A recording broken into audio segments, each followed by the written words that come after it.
Hello everybody. So this video is entitled HIMS $32. We almost got there. We were at 31.67 or something like that. HIMS $32.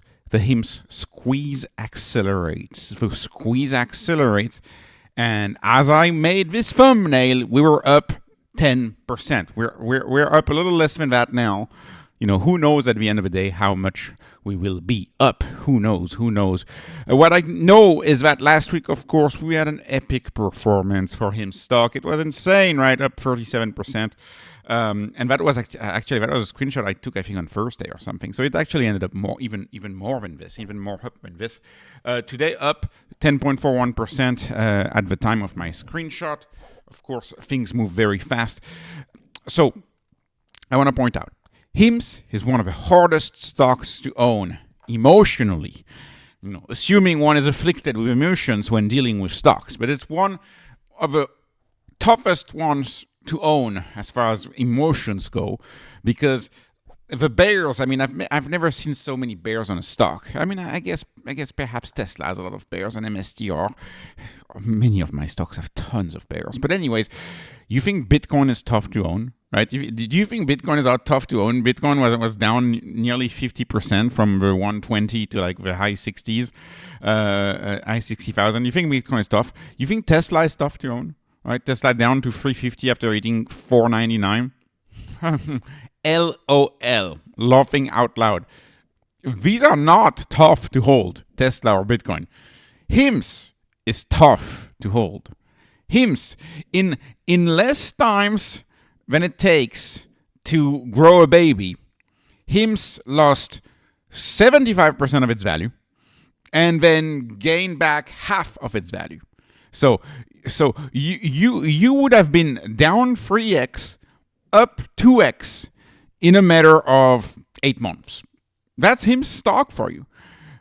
The pain that you feel and that we felt, of course, in late February and early March owning this stock, the pain is the price to pay for superior returns. As a reminder, I started covering this stock in the low fives, right? Many of my buys were in the $5 and $6, right? Some people were heavily talking about this stock. I'm thinking about Investor in Innovation. Look up Investor in Innovation. A pharmacist, a UK pharmacist. He was in this stock in the $3 range. The first wave of people who bought this stock, that was in the $3 range. I missed it. I had to pay 2x that. I was the $5 to $8 range, right? There's many opportunities to buy this stock. Kudos to those who added, right? In the $15 to $20 range. That was a very attractive level. Now we're bouncing back. I still think this business has no business trading at 31. It's still very, very inexpensive on my spreadsheet. Look at their 2029 price target, right? Their goals, their EBITDA goals, their revenue goals. They're talking about 6.5 billion in revenue, and that doesn't even include the eucalyptus acquisition. If you include the eucalyptus acquisition, the guidance for this year alone on this stock is 35%, as I've covered it many, many times on my channel. I cover this stock a lot. It's one of my favorite stocks. Anyways, why is the stock up? Well, you could say the stock is up because of the peptide narrative finally taking hold, and people are realizing peptides are going to be enormous. You could say that. Or you could also accept that the stock has been manipulated to no end, with no end in sight for manipulation on this one, and it should have never been back to $14. This stock had zero business trading at $14. That is what I believe. That is what I think. It has zero business trading at $14. It's unbelievable that it traded at $14. Here we are looking at the most recognizable telehealth brand in the USA.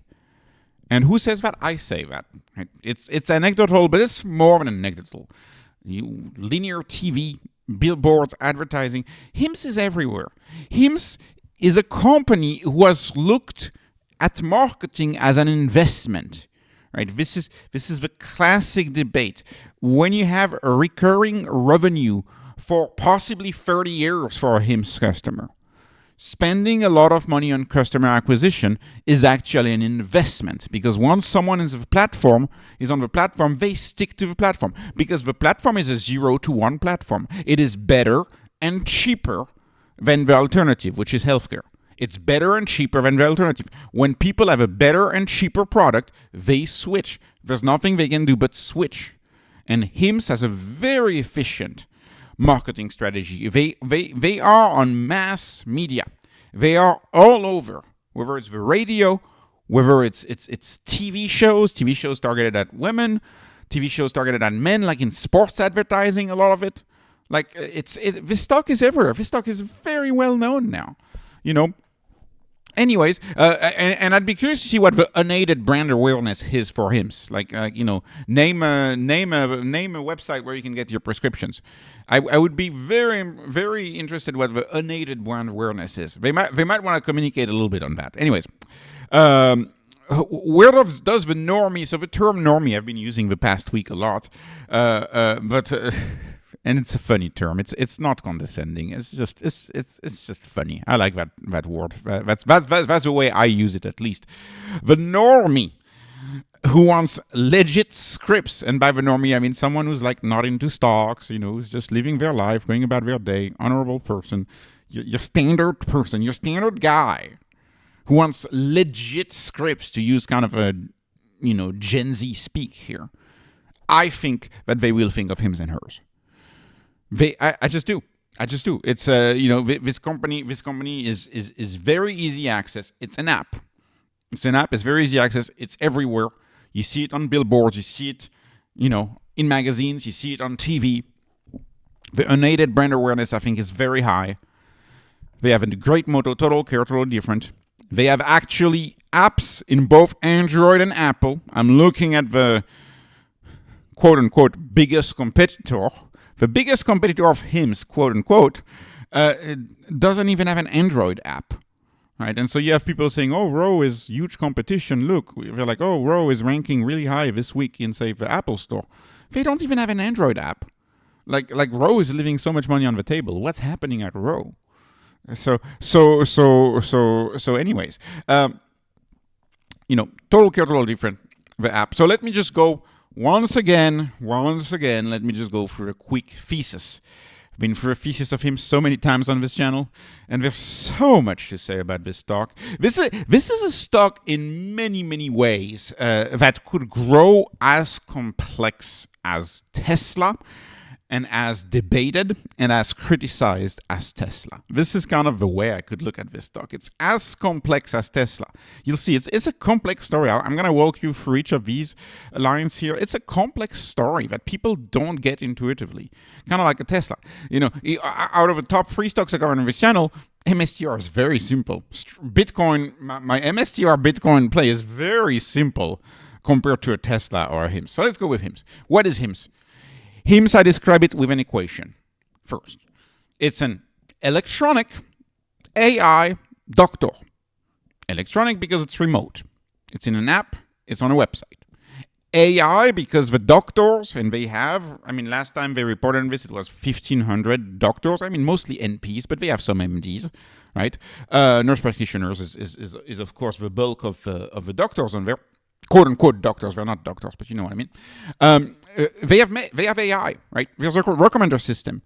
With MedMatch. MedMatch is a recommender system, and so they're like, okay, well, these are the pre-filled questionnaires. We think this is what you should prescribe, and the AI is already recommending the doctor which prescription to approve or not. By the way, this is something that even Epic is rolling out, right? This is not just HIMSS. And if you don't know what Epic is a private company, and they pretty much run so many practices and hospitals out there. That's what Epic is, and I think Epic is falling behind. I think the health record system of HIMSS, has a shot at competing against Epic eventually. I know most people don't see that in the thesis just yet, but I think they will. Okay, it's an AI pharmacy. Why is it an AI pharmacy? Well, first of all, electronic AI pharmacy. You don't drive up to the pharmacy. It's a warehouse. Giant warehouses, by the way, that they have. One in Arizona, one in Columbus, Ohio. Electronic AI pharmacy. Why do I say it's AI pharmacy? Because of compounding. They compound the perfect medication for you with exactly what you need in there. And the bears will tell you, oh, the compounding was just to get around the GLP-1s. I happen to believe that it's not true. I happen to believe that compounding is the future. And you should not get 500 milligram of that drug. You should get 678 milligram of that drug with exactly 70 milligram of that other compound to lessen your side effects. I think custom drugs are the future. One person, one drug. So the AI designs the drug for you. And the AI designed drug is recommended with an AI to the doctor. And of course, doctors are going to disappear eventually. They already did that in Utah. They already passed no, not Utah. Is it Wyoming or Utah? One of these states already passed a law saying that AIs could prescribe. Obviously, eventually, it will just be an AI. And the doctor will be entirely out of the picture. But for the regulation, the doctor is still here. Okay, and then it's an AI labs. They launched the labs, as top of the funnel. The labs is a marketing system, right? They sell at cost the labs. You get hundreds of different factors measured of your health. And you throw a recommender system on top of the labs. And imagine you're with him, so you get your labs every 6 months, right? Eventually, the AI recommender system will look at time series of your labs, right? And then they will forecast. And they'll be like, okay, well, what's going on? These metrics here, they'll create a factor, they'll create a measure, and then the AI, as mighty as it is with its recommender system, will say, okay, well, 5 years from now, if you keep going this way, this might happen. So you better get on an ED drug right now, or something like that, or you better get on a heart health drug or something like that. AI. To me, this is an AI company. And this is especially true for peptides, by the way, as you're going to have so many combinatorial factors that are going to add up, where you're going to be able to customize these chains of amino acids, right? Peptides are just chains of amino acids, less than 40 according to the FDA definition, right? But anyways, this is just going to get better and better and better. This is what I believe. And why is this possible? Why is all of this possible? All of this is possible because you don't have insurance. If you had insurance, it would not be possible to do any of this. Because insurance, the only way for insurance to grow is for them to increase the price of services. And insurance cannot grow without increasing the price of a doctor visit, increasing the price of the drugs. Insurance can't grow without that because of the medical loss ratio. You can't have a medical loss ratio below 85%. Otherwise, you got to give back money to the government. So insurance companies are very keen on increasing the prices of the entire system so that the next year they can increase their premiums and increase their price and show a loss. That's one of the big flaws of Obamacare and the ACA.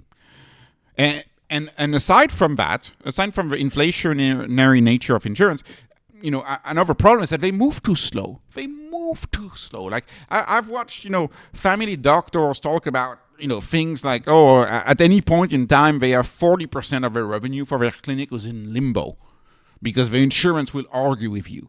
Right? Did you know that one of the top jobs for pharmacists out of pharmacy school is actually go work for an insurance company, and your job is to deny or like modify the doctor's prescriptions.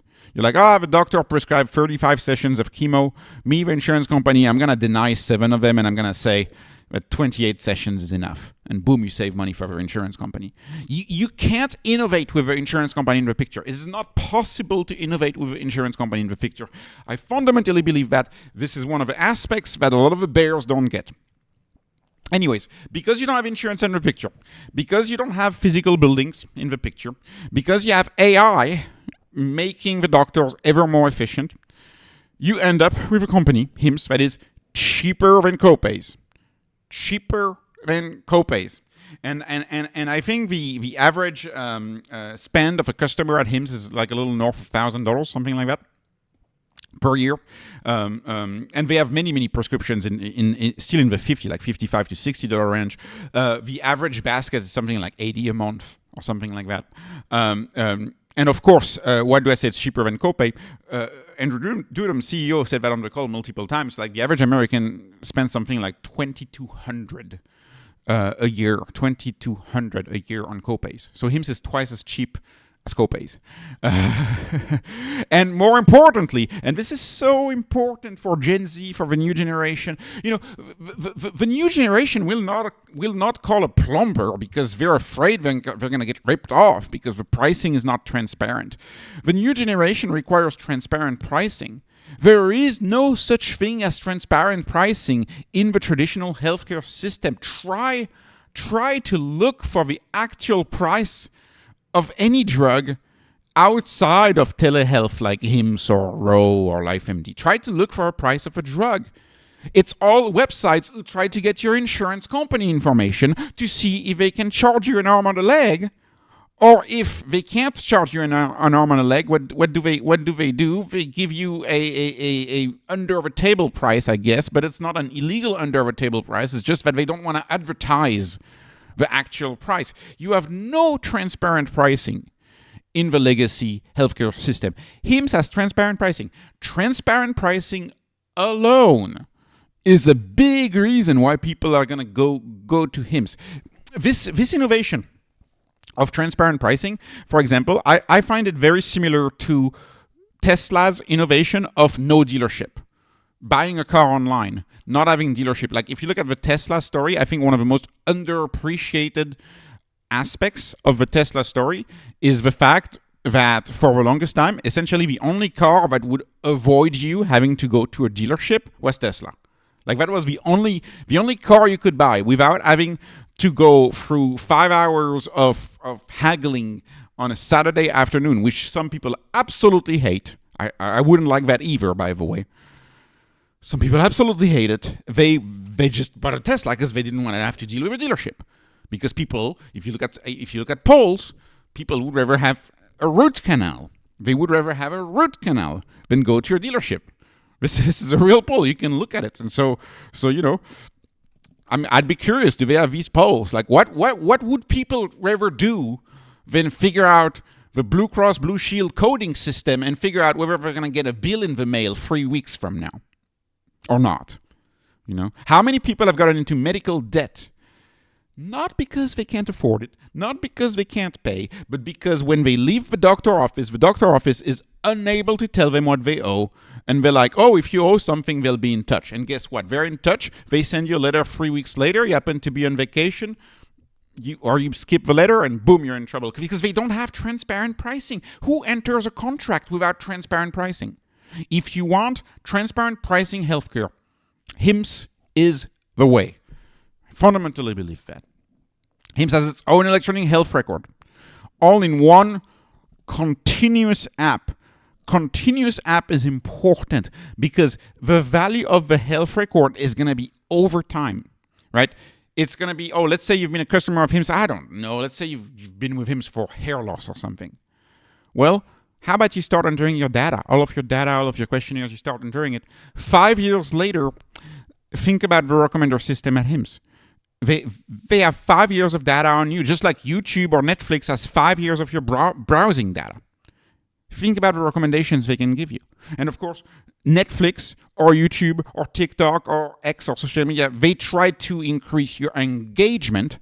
The dependent variable, the goal of these recommender systems is what? Is to increase your addiction to the product, your attention, is to steal your attention. Hims's recommender system goal is not going to be to take your attention because they don't make money on attention. They make money on curing whatever ails you.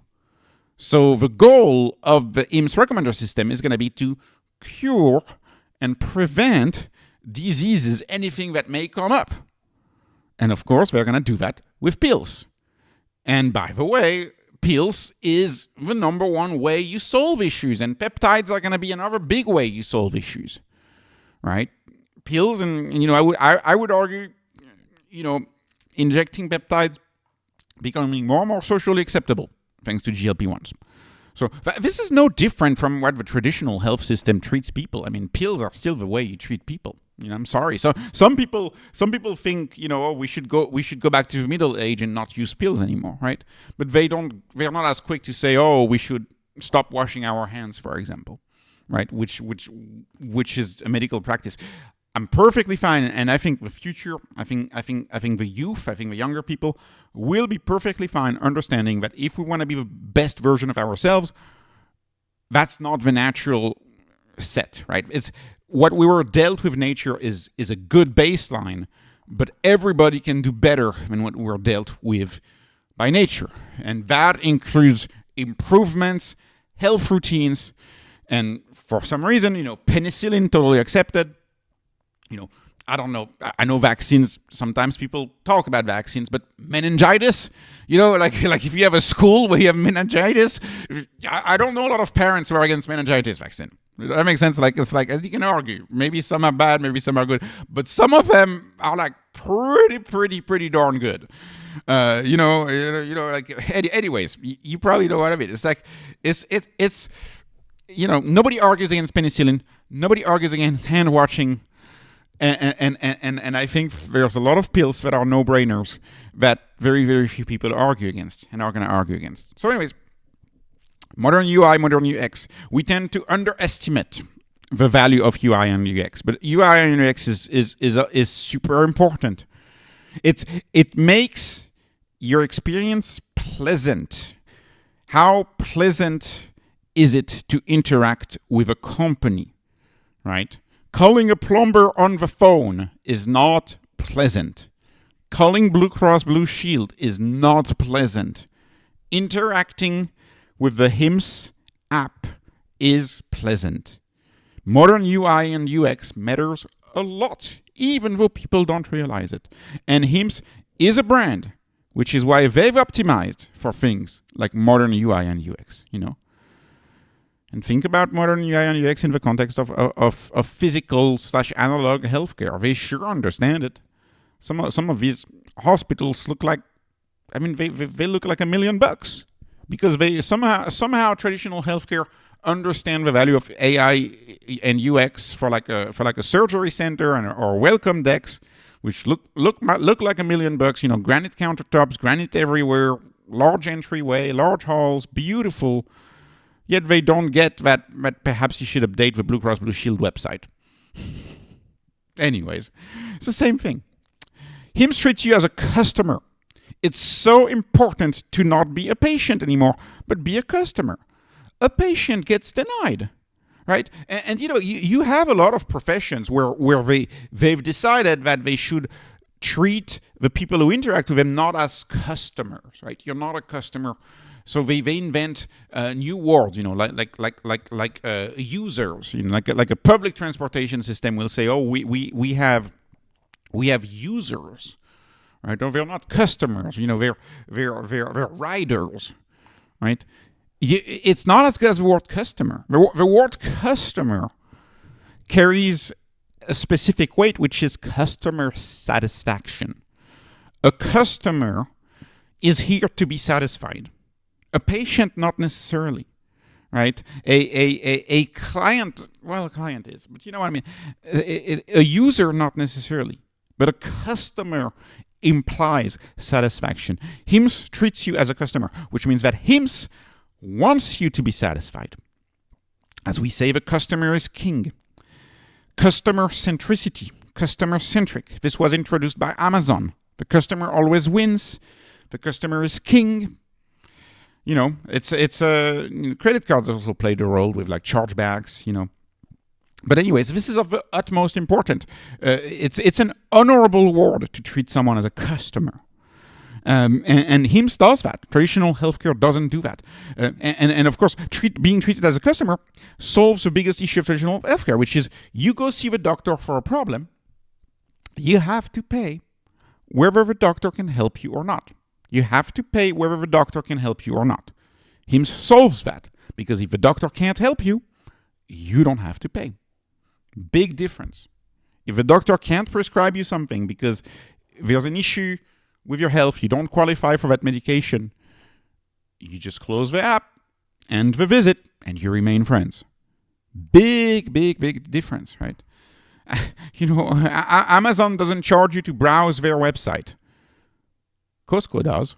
And I don't understand why Costco is so expensive. I will never understand it. But anyways, Hims has tangible products, tangible pharmacies, tangible warehouses. It's a SaaS business that can't be disrupted by cloud. That's how I think of it. It's a SaaS business, but it's not software. It's health as a service, telehealth as a service, without the disruption part, because you have a tangible product, you have a physical product, and so you can't be disrupted by a new piece of code, right? Look at cloud design over the weekend and what it's going to do to things like Adobe or Figma. You can't even imagine. You can't disrupt tangible products. So this is another reason why this stock is way too cheap. Hims is international. They bought Zava 2 years ago. They bought Eucalyptus. Was it a month and a half back? How long ago did they announce that? 2 months back. Eucalyptus, they don't even have 450 million of ARR of Eucalyptus in their guidance. They don't even have it. Eucalyptus is huge. It's everywhere. They're in Japan, they're in Germany, they're in Australia, of course. It's a big platform that they acquired Hims, and they got seller financing in the acquisition of Eucalyptus. It's not even going to be a big drag on the cash. Oh, and we forgot about the convertible note that they got. Like was it $1 billion or more than $1 billion at 0%, something like that? They got really good financing when the stock was trading at the peak back in May of last year. So I would say the balance sheet is actually another reason why Hims thrives. The stock has no business trading this cheap. Here's another thing. Hims is the worldwide distribution platform for new pharmaceuticals. If you look at the old way pharma is set up, is they'll hire a bunch of pharmaceutical reps and send them door to door, mom and pop doctor to mom and pop doctor. Very expensive sales force. How do you sell to Hims? Just knock on Hims' door, and you have access to millions of potential customers. Hims is a distribution platform now. Right? These customers that are already on the platform are gold to pharmaceutical companies who have a new drug. So I actually believe that over time, Hims will get a lot of new health products, a lot of new drugs distributed through their platform, because it is an easy phone call for a big pharma company to try to distribute the product via the Hims platform. And I'll conclude with this. I already said Hims is a subscription. Again, subscription business models should trade at much higher multiple. For Hims, that is absolutely not the case. It's a subscription that trades like a dying mall. Last point, and you can see I stopped with the points because I'm running out. There's more. There's more to the story. Like I could have told you about, painless needles. I could have told you about their cancer screening endeavors. I could have told you about wearables potentially coming. I could have told you about the APIs and what we're going to be able to do with APIs. There's so many things I could have told you. I'm not going to go there because I don't have any room left on my slide. I'll finish with mass media advertising. Hims is mass media advertising. It's highly efficient advertising. And the CEO, the last CEO interview that you may have seen with his British interviewer, I don't know if you saw it. You should see it. I can't remember the name. I reported on it. I did a summary. The CEO is thinking so big. He's thinking about World Cup advertising, and he's thinking about potentially a Hims One Formula One car.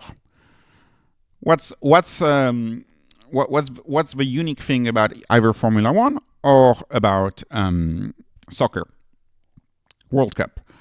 Well, the unique thing is that these are kind of the only places where you can reach billions. You can reach billions of people. If you advertise at the World Cup, you can reach billions of people. This gives you an idea of how this company thinks. This company's playbook is big tech. It's big tech, period. Netflix can afford to advertise at the World Cup because it's a worldwide platform. Spotify can afford to do that. Hims may afford to do that as well. Give it a few years. Give it a few years. And so these are just a handful of the reasons why I love this stock. This is why the stock is up, by the way. I think the market is realizing the story. This stock had no business trading at 15. 31 is more expensive, of course, but it's still very, very, very, very, very cheap. Very cheap in my view. So anyways, this was not investment advice. This is not financial advice. This is only entertainment. I'm hoping you were entertained. Please like, please subscribe, follow me on Patreon, follow me on X. Thank you for watching and have a wonderful, wonderful day.